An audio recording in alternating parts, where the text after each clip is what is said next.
Citizenship question scratched from 2020 U.S. Census. Washington, D.C. Days after the U.S. Supreme Court halted the addition of the citizenship question to the 2020 census, the U.S. Census Bureau on Tuesday started the process of printing the questionnaire without the controversial query. Trump administration attorneys notified parties in lawsuits challenging the question that the printing of the hundreds of millions of documents for the 2020 count would be starting, says Kristen Clark, Executive Director of the National Lawyers Committee for Civil Rights under law.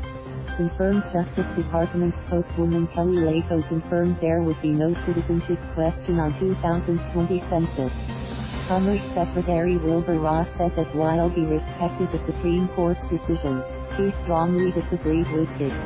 The Census Bureau has started the process of printing the decennial questionnaires without the question, Ross said in a statement.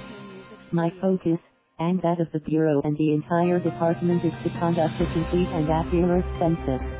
President Donald Trump has said after the High Court's decision last week that he would ask his attorneys about possibly delaying next spring's decennial census until the Supreme Court could revisit the matter, raising questions about whether printing of the census materials would start as planned this month.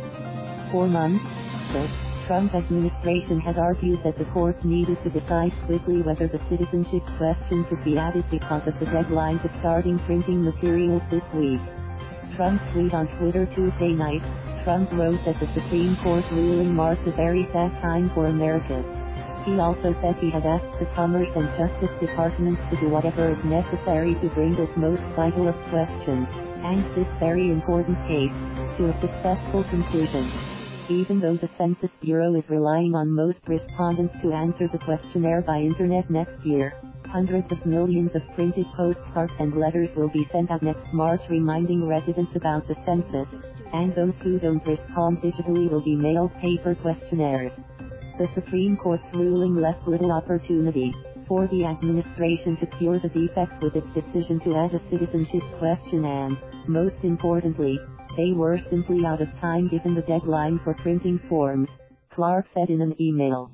Opponents of the citizenship question said it would discourage participation by immigrants and residents who are in the country illegally, resulting in inaccurate figures for accounts that determines the distribution of some billion in federal spending and how many congressional districts each state gets.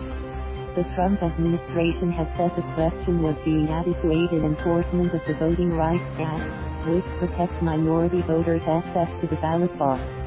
But in the Supreme Court's decision, Chief Justice John Roberts joined the court's four more liberal members in saying the administration's current justification for the question seems to have been contrived.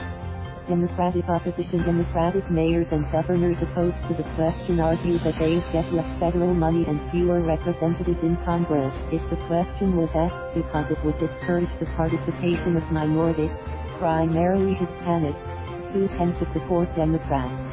Attorneys General for two of the largest states controlled by Democrats praised the decision to abandon the citizenship question.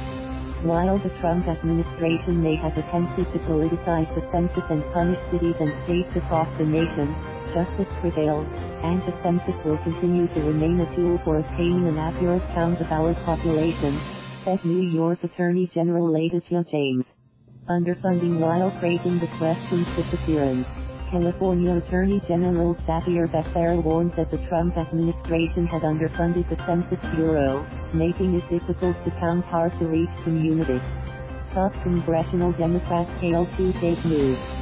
House Speaker Nancy Pelosi called it a welcome development for our democracy, while Senate Minority Leader Chuck Schumer promised his party will be watching the Trump administration like a hawk to ensure there is no wrongdoing throughout this process and that every single person is counted.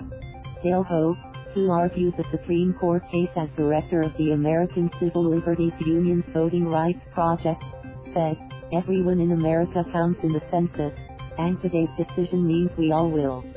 Thank you for watching. Please subscribe.